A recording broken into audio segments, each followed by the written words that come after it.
Hello friends, I am Achal Gupta. चलिए आज हम डिस्कस करते हैं आपका जो ये सिलेबस है सीएमए फाइनल एसएफएम का 2016 सिलेबस और 2022 सिलेबस में क्या डिफरेंसेस है उसको डिस्कस करेंगे। और फिर हम आपको स्टडी करेंगे कोई चैप्टर्स और उसको बहुत अच्छे से हम समझने की कोशिश करेंगे। ठीक है, तो चलिए हमारी ये जो सिलेबस है ये 2016 सिलेबस है, पेपर 14। इसका नाम क्या है? Strategic financial management. Strategic financial management that is the SFM. ये फाइनल के लेवल का है। 2016 सिलेबस में कलरफुल नहीं है, आपका क्या है? ब्लैक एंड वाइट है। 2022 सिलेबस में उन्होंने क्या किया? सबसे पहले जो फाइनल नीचे लिखा गया था, सबसे पहले फाइनल को ऊपर लिख दिया। स्ट्रेटजिक फाइनेंशियल मैनेजमेंट यहाँ पे लिखा था, स्ट्रेटजिक फाइनेंशियल मैनेजमेंट उन्होंने यहाँ पे लिख दिया। और ये पेपर 14 ऐसा था और पेपर 14 ऐसे लिख दिया, आपके इंस्टीट्यूट की लोगो दे दिया और आपके इंस्टीट्यूट की वेबसाइट का दे दिया। तो ऐसे खास डिफरेंस कुछ नहीं है यहाँ पे। अब आगे की ओर बढ़ते हैं। 2016 सिलेबस ये है ब्लैक एंड वाइट और 2022 सिलेबस है ये थोड़ा सा कलरफुल कर दिया गया। अब देखिएगा, सबसे पहला 25 मार्क्स में 2016 में क्या था? आपका investment decision, project planning and control.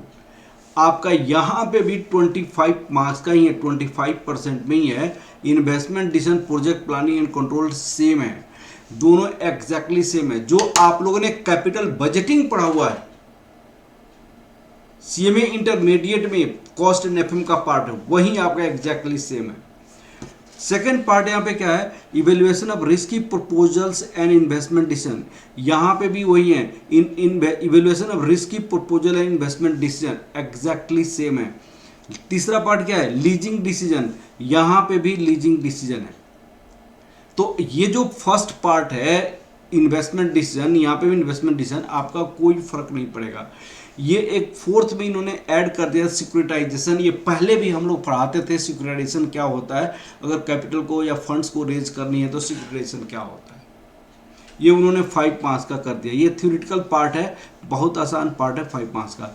इसका मतलब पहला जो सेक्शन है इन्वेस्टमेंट डिसीजन, जो सेक्शन ए है, दोनों का एग्जैक्टली सेम है। एग्जैक्टली सेम सिर्फ नाम के रूप में नहीं है, इवन स्टडी मटेरियल का क्वेश्चन भी सेम है। इवन स्टडी मटेरियल का क्वेश्चन भी एग्जैक्टली आपका सेम है। नेक्स्ट में आ जाता है, यहाँ पे आपको है फाइनेंशियल मार्केट एंड इंस्टीट्यूशन। यहाँ पे क्या है? Security analysis and portfolio management. इन्होंने किया क्या है? सुनिएगा, इन्होंने क्या है कि सेक्शन बी और सेक्शन सी ये दोनों को यहाँ पे ऐड करके उन्होंने कर दिया सेक्शन बी प्लस सी। ओल्ड का सेक्शन बी और ओल्ड का सेक्शन सी दोनों आपका यहाँ पे 25% था। 25 मार्क्स प्लस 20 मार्क्स दोनों का ऐड करके कितना हो जाता है? 45 मार्क्स हो जाता है। उन्होंने कितने नंबर का कर दिया? 35 नंबर का कर दिया, 35 मार्क्स का कर दिया।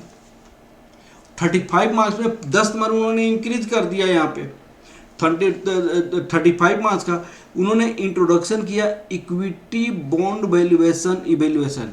यहाँ पे आपका बॉन्ड वैल्यूएशन यहाँ पे था, institution of financial market, instruments of financial market में, इसमें आपका बॉन्ड वैल्यूएशन भी था, इक्विटी वैल्यूएशन भी था, जो कि इन्होंने नाम अलग कर दिया, equity and bond valuation performance. Mutual fund उन्होंने अलग सा, पहले आपका इसी में आपका म्यूचुअल फंड होता था, म्यूचुअल फंड जिसमें 30 इलस्ट्रेशन दिया हुआ है, इन्होंने म्यूचुअल फंड अलग से 15% का कर दिया। इक्विटी एंड बॉन्ड वैल्यूएशन 5% का कर दिया। Portfolio theory and practice, assets pricing theory, portfolio performance, ये सारी चीज़ें security analysis and portfolio management में 25 मार्क्स में था, वो उन्होंने अलग से लिख दिया। Assets pricing theory, portfolio performance, ये एग्जैक्टली पुराने का 2016 का बी का और 2016 में सी का जो था, दोनों को ऐड करके उन्होंने बी पार्ट बना दिया। अब उन्होंने डिफरेंस क्या किया, उस डिफरेंसेस को समझिएगा। ये आपने यहाँ पे इंस्ट्रूमेंट ऑफ फाइनेंशियल मार्केट जो होता था ना, वो चीजें उन्होंने दो अलग नाम दे दिया, इक्विटी एंड बॉन्ड वैल्यूएशन करके दे दिया है, बस इतना ही का डिफरेंस है। यहां पे भी बॉन्ड वैल्यूएशन था, यहां पे भी इक्विटी वैल्यूएशन था, उन्होंने नाम अलग कर दिया है। यहां पे इंस्ट्रूमेंट्स एंड फाइनेंशियल मार्केट में म्यूचुअल फंड होता था जिसमें 30 इलस्ट्रेशन दिया हुआ है, इसमें भी आपका म्यूचुअल फंड अलग से दिया हुआ है 15 नंबर का, पहले 20 नंबर का था, अब 15 नंबर का दिया है। एग्जैक्टली सेम है, इवन स्टडी मेटेरियल का क्वेश्चन भी सेम है, दोनों का कोई चेंजेस नहीं है। कैपिटल मार्केट, कमोडिटी, ये सारी चीजें आपको यहाँ पे पढ़नी है।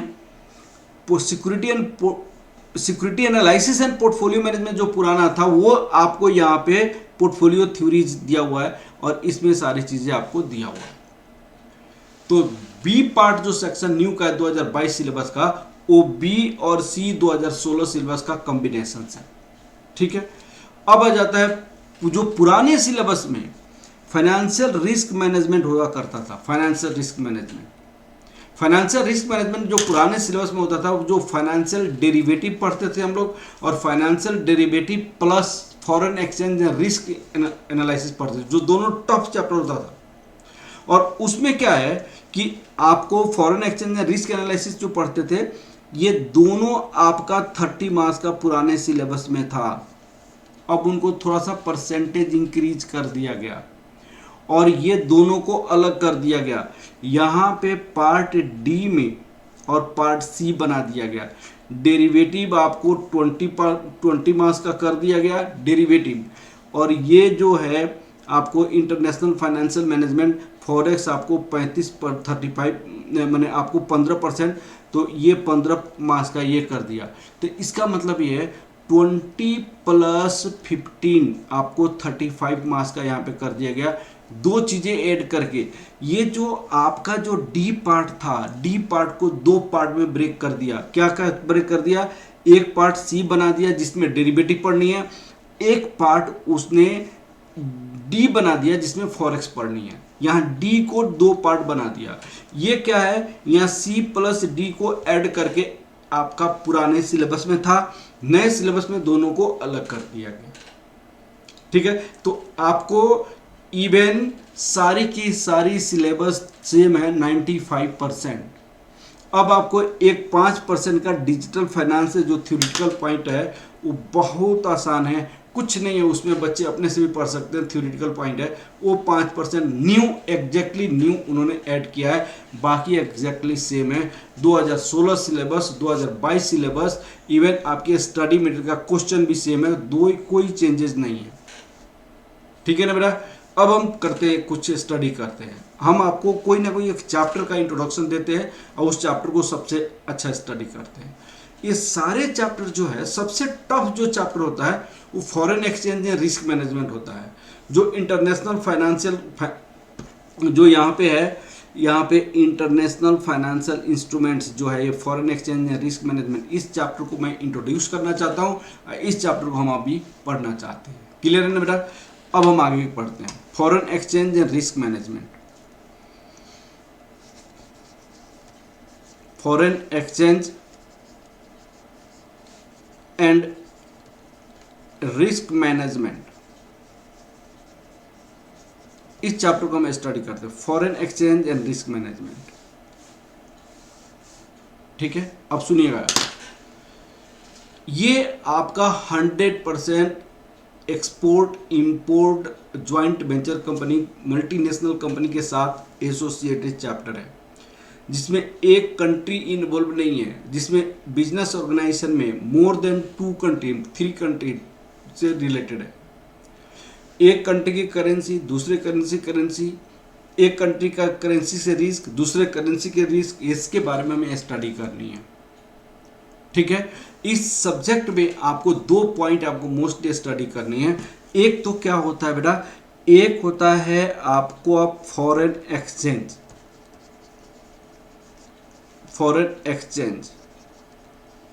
और दूसरा आपको उस फॉरेन एक्सचेंज से रिलेटेड रिस्क के बारे में पढ़नी है। रिस्क एसोसिएटेड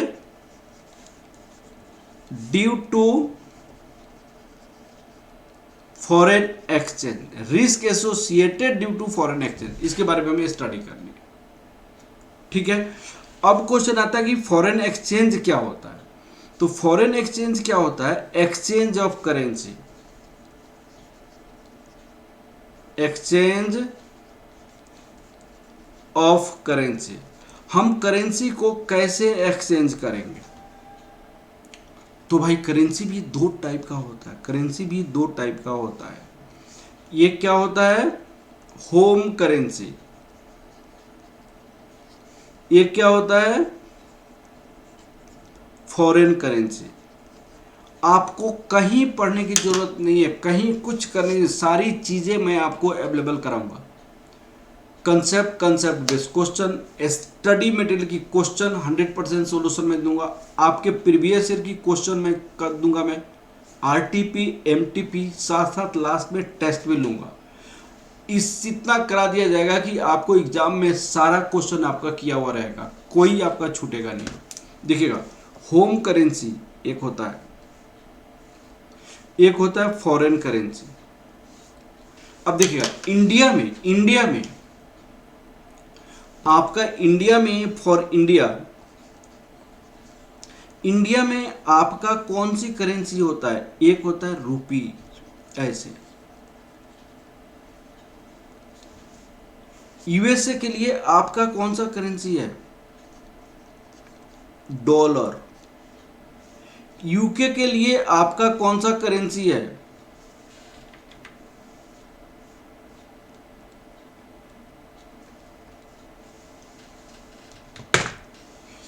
यूके के लिए कौन सी करेंसी है? यूके के लिए पाउंड। ये आपका डॉलर हो गया, ये आपका पाउंड हो गया। जापान के लिए कौन सी करेंसी है? यन। तो ये सारे, हर एक कंट्री का अपना एक होम करेंसी होता है, अपना एक होम करेंसी होता है, उसको कहते हैं होम करेंसी। जैसे इंडिया में डॉलर नहीं यूज होता है, इंडिया में पाउंड यूज नहीं होता है, इंडिया में यन यूज नहीं होता है, जो जापान की करेंसी है ना। तो जिस कंट्री की होम लैंड में जो करेंसी यूज किया जाता है उसको कहते हैं होम करेंसी। जिस कंट्री की होमलैंड में जो करेंसी यूज किया जाता है उसको कहते हैं होम करेंसी। जैसे आप देखिए, हमारे पास फॉरेन करेंसी आपका कौन सा होगा? जैसे देखिएगा, यूएसए की डॉलर, यूके का पाउंड, जापान का यन, यूरोप के लिए आपके यूरो। ये सारे करेंसी जो है इंडिया में यूज नहीं होता है भाई, ये सारे currency other then India use होता है। तो अदर देन इंडिया यूज होने वाली करेंसी को हम क्या कहते हैं?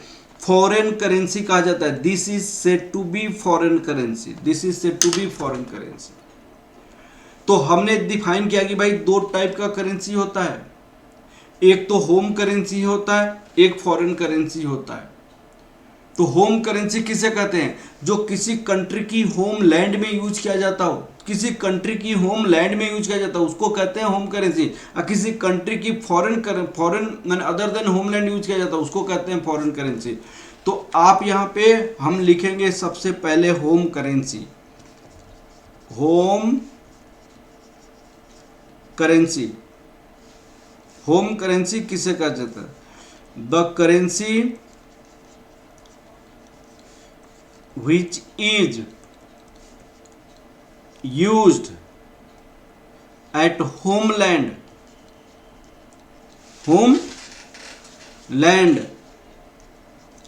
is said to be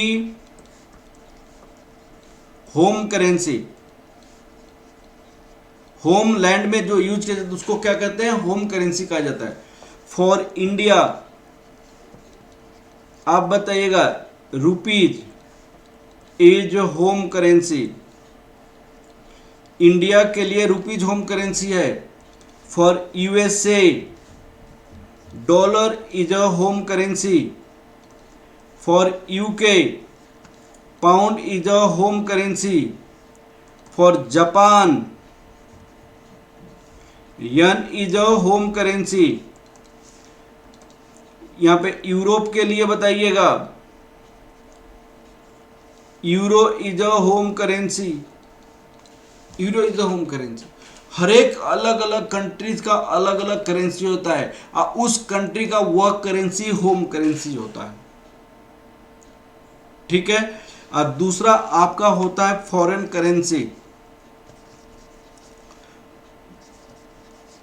foreign currency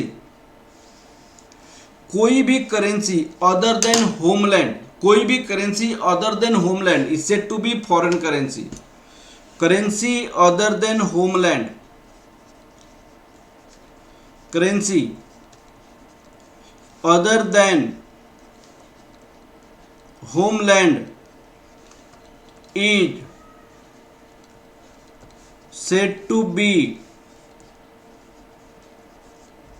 foreign currency। For example में हम क्या लिख सकते हैं, जैसे आप देखिएगा एग्जाम्पल में इंडिया के लिए क्या लिया जा सकता है, फॉर इंडिया, इंडिया के पॉइंट ऑफ व्यू से सोचिएगा, इंडिया के पॉइंट ऑफ व्यू से dollar is a foreign currency.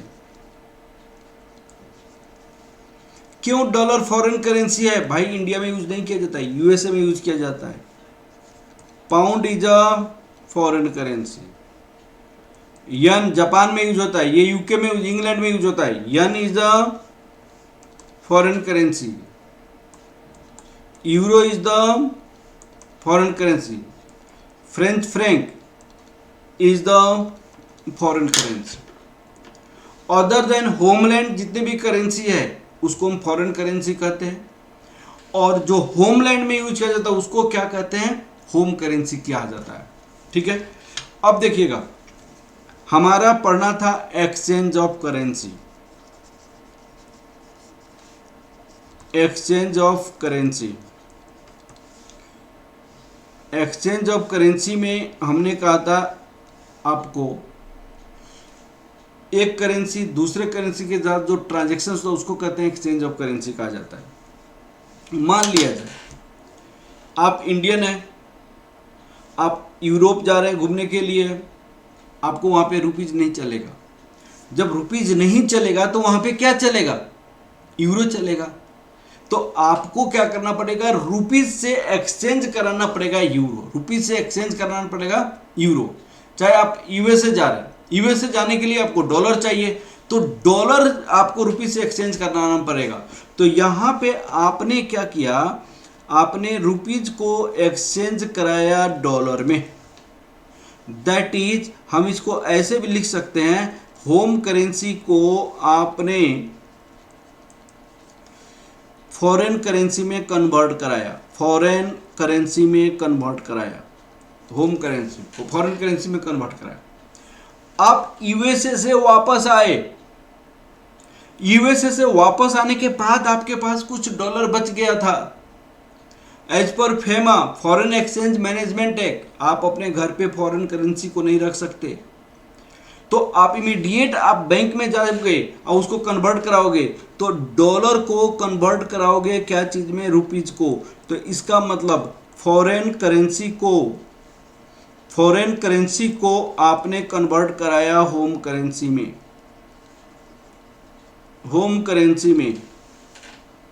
अब देखिए आप यहां से यूके गए तो रुपीज को आपने यूके में कन्वर्ट कराया पाउंड में, फिर यूके से इंग्लैंड गए, यूके से आपने कहा गया यूएसए अमेरिका, तो यूएसए गए तो यूएसए पाउंड को कन्वर्ट कराया आपने डॉलर में, तो यहां पे पाउंड को कन्वर्ट कराया डॉलर में, तो पाउंड भी फॉरेन फॉरेन डॉलर भी फॉरेन, तो foreign currency to foreign currency, foreign currency to foreign currency. तो मैं ये क्या करना चाहता हूं, एक्सचेंज ऑफ करेंसी का मतलब होता है कोई भी पार्टिकुलर करेंसी को दूसरे करेंसी के रेस्पेक्ट में आप जब कन्वर्ट कराते हैं, that is said to be exchange of currency. यहाँ पे home currency to foreign currency भी हो सकता है, foreign currency to home currency भी हो सकता है, foreign currency to foreign currency भी हो सकता है। अब मैंने आपको बताया कि भाई फॉरेन एक्सचेंज क्या होता है। जो फॉरेन एक्सचेंज हमने आपको समझ गए कि भाई दो टाइप की करेंसी होता है, एक होम करेंसी होता है, एक फॉरेन करेंसी होता है। जो होम लैंड में यूज किया जाता है उसको होम करेंसी कहते हैं, जो other than home land use किया जाता है उसको क्या कहते हैं, फॉरेन करेंसी कहते हैं।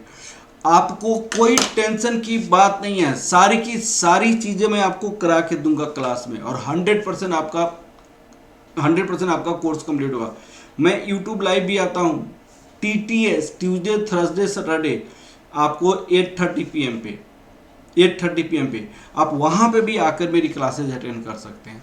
ठीक है, अब आपको मैं आगे बढ़ता हूं। दूसरा होता है रिस्क मैनेजमेंट।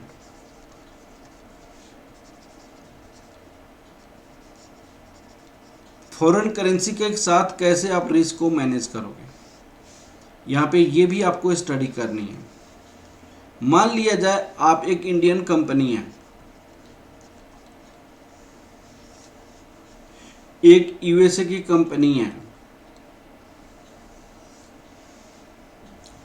आपने यहां पे क्या किया, ऑर्डर प्लेस किया,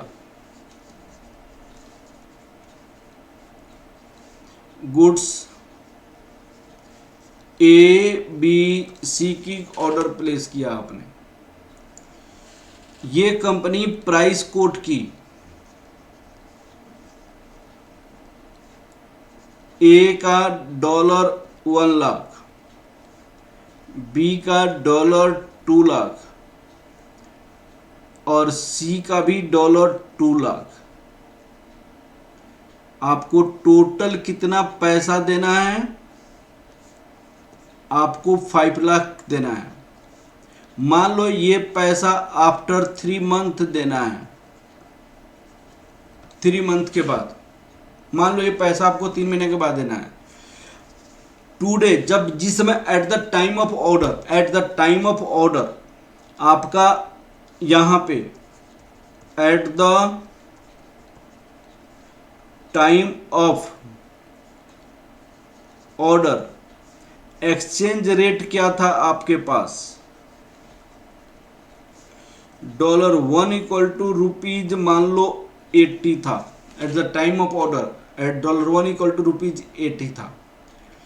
आफ्टर 3 मंथ आपका मान लो, आफ्टर 3 मंथ्स मान लीजिए आपके रेट कितनी है, $1 इक्वल टू रुपीज 85 हो गया। मान लीजिए 3 महीने के बाद रेट डॉलर एप्रिसिएट कर गया, तो यहां पे 5 लाख के बदले में कितना आप देते, आप 5 लाख के बदले में आपको रुपया कितना देना पड़ता, 5 लाख के बदले में 80 के रेट से आपको रुपया देना पड़ता। कितना देना पड़ता बताइए, 80 इंटू 5 लाख, आपने 4 करोड़ रुपीज उसको देना पड़ता, 4 करोड़ रुपया उनको देना पड़ता। लेकिन आपने तो पेमेंट 3 महीने के बाद देना था, 3 महीने के बाद आपको 85 की रेट हो गई, तो $5 लाख के प्लेस पे आपको कितना, यहां पे 5 लाख रुपीज 85 के रेट से बताइए आपने कितना दिया, 5 लाख इंटू 85 के रेट से आपने देना पड़ा rupees 4 crore 25 lakh, 4 crore 25 lakh.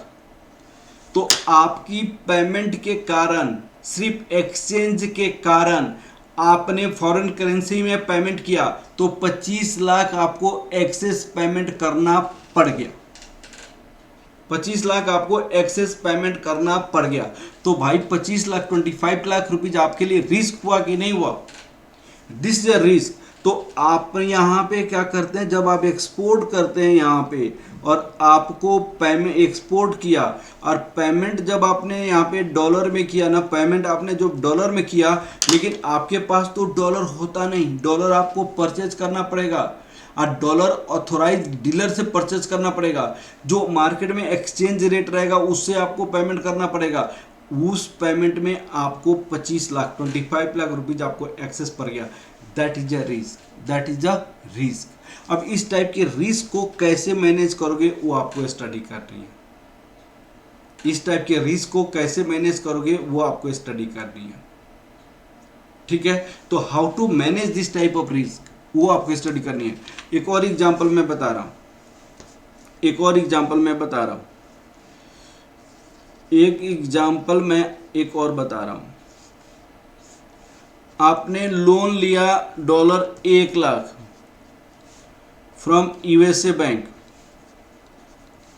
USA bank से आपने लोन लिया at the rate of 10% interest के साथ। आप इसकी पेमेंट 3 साल के बाद करना चाहते हैं, 3 साल इंटरेस्ट देना चाहते हैं, तो फर्स्ट ईयर के एंड में आपको इंटरेस्ट देना पड़ेगा। फर्स्ट ईयर एंड में आपको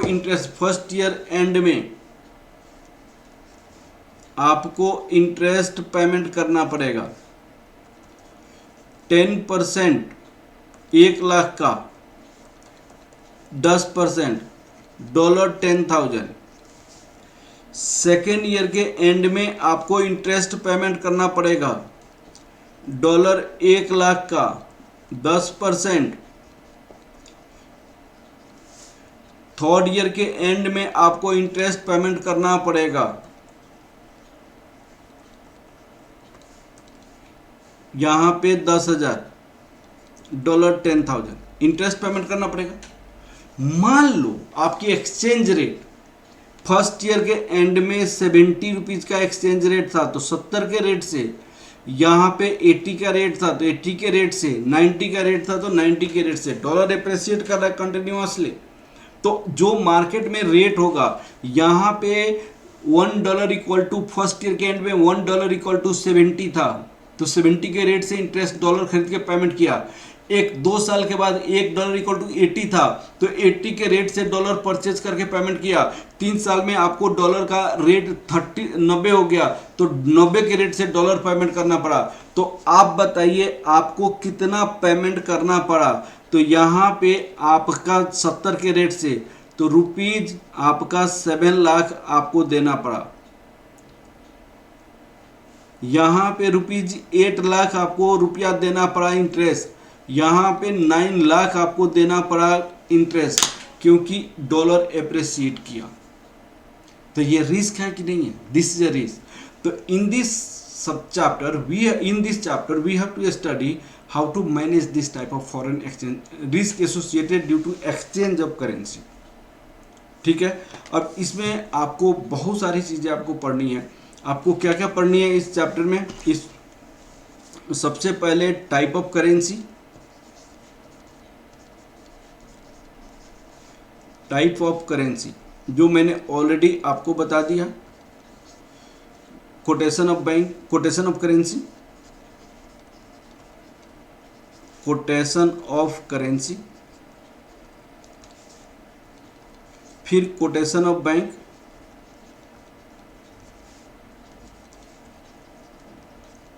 बैंक इसमें 2 टाइप का होता है। एक तो होता है डायरेक्ट कोट, इसमें 1 वे कोटेशन। ये यहाँ पे 2 टाइप का होता है बेटा, एक होता है डायरेक्ट कोट, दूसरा होता है इनडायरेक्ट कोट। और यहाँ पे आपको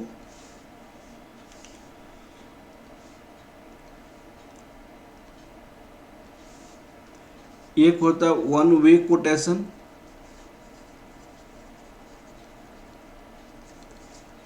एक होता है 2 वे कोटेशन। 2 वे कोटेशन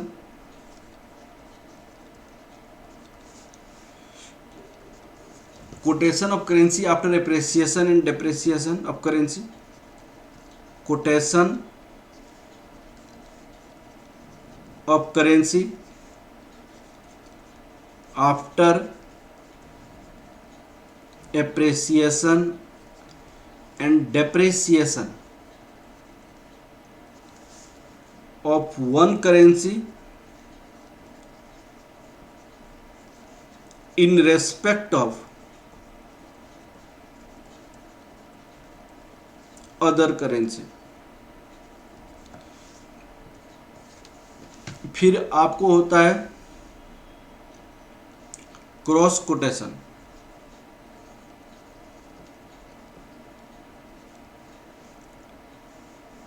फिर होता है ज्योग्राफिकल आर्बिट्रेज,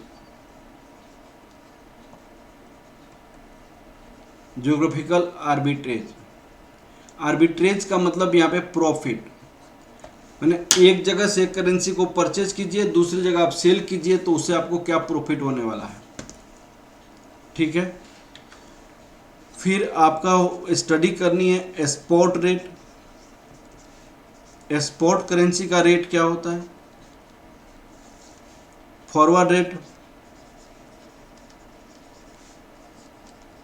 फॉरवर्ड रेट क्या होता है, spot rate, forward rate, forward discount और premium,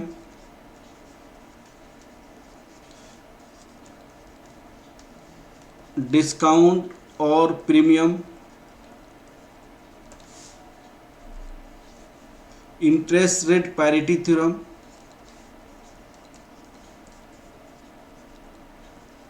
parity theorem, purchase power parity theorem,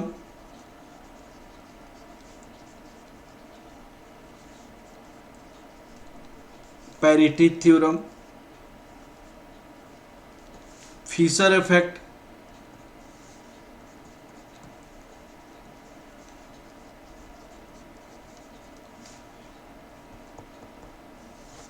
Fisher effect, money market operation,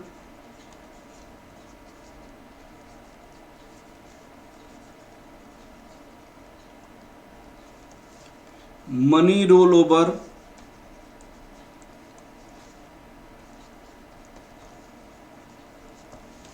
money market operation, money roll over,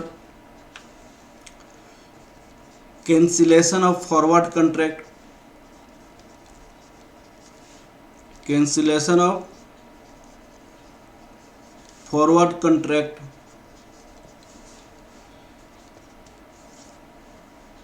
forward cancellation of forward contract, extension of forward contract,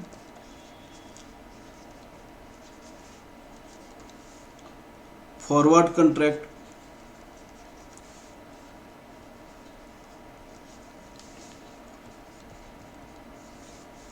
early delivery,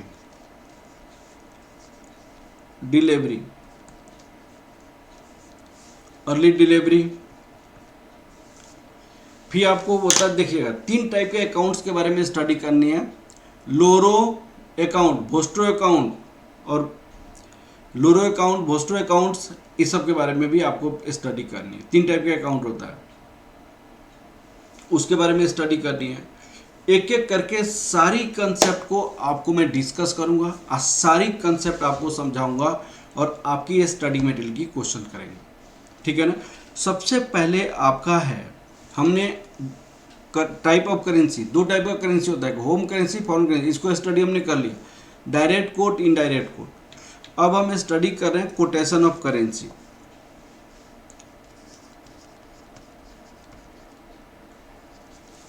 quotation of currency, currency की quotation, आपका 2 type की currency की quotation होता है। एक तो होता है डायरेक्ट कोट और एक क्या होता है, इनडायरेक्ट कोट होता है।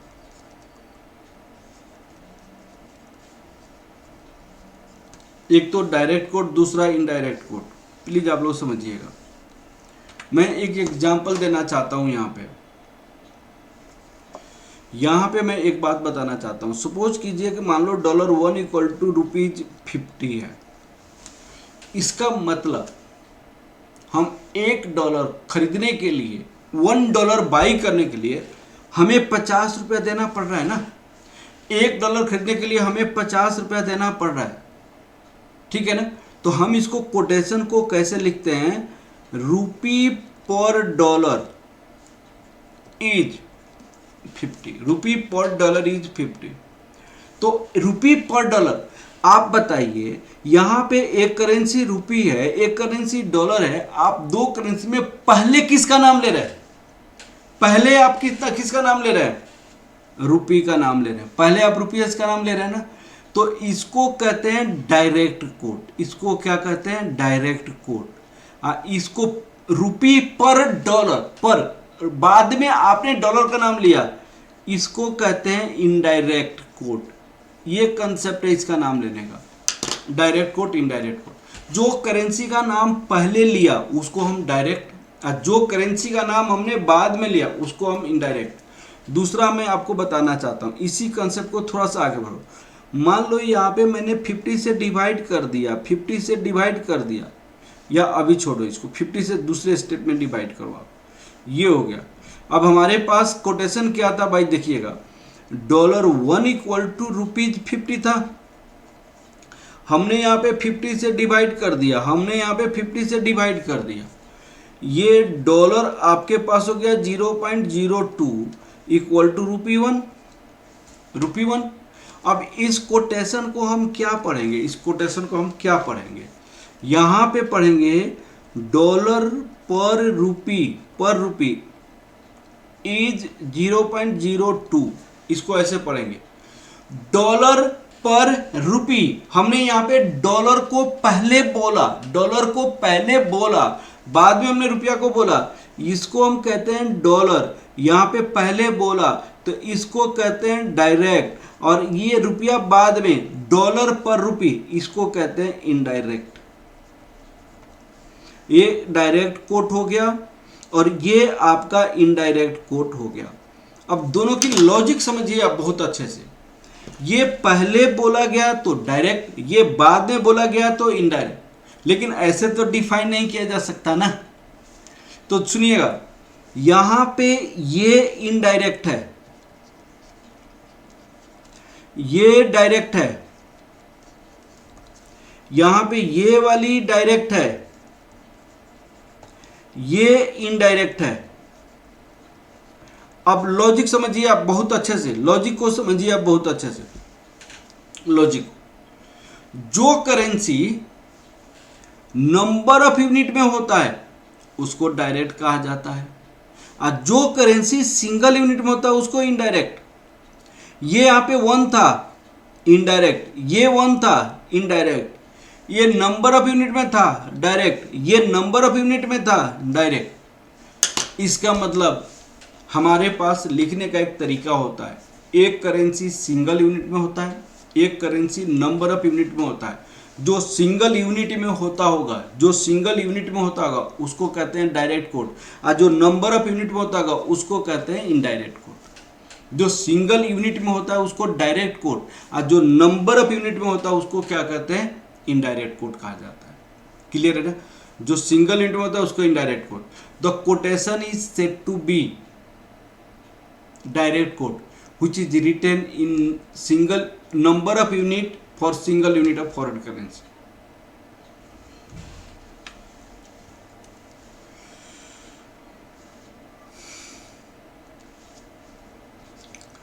A quotation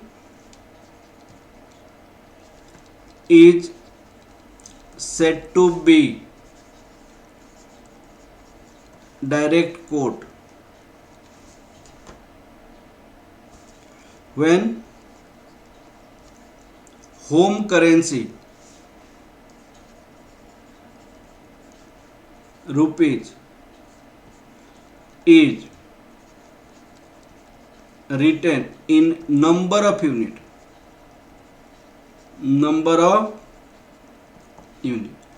$1 इक्वल टू ₹50, ये डायरेक्ट कोट में है। £1 इक्वल टू ₹60 डायरेक्ट कोट में है ना। जब होम करेंसी को नंबर ऑफ यूनिट में लिखते हैं उसको क्या कहते हैं? डायरेक्ट कोट कहा जाता है। फिर देखिए, a quotation is said to be indirect quote when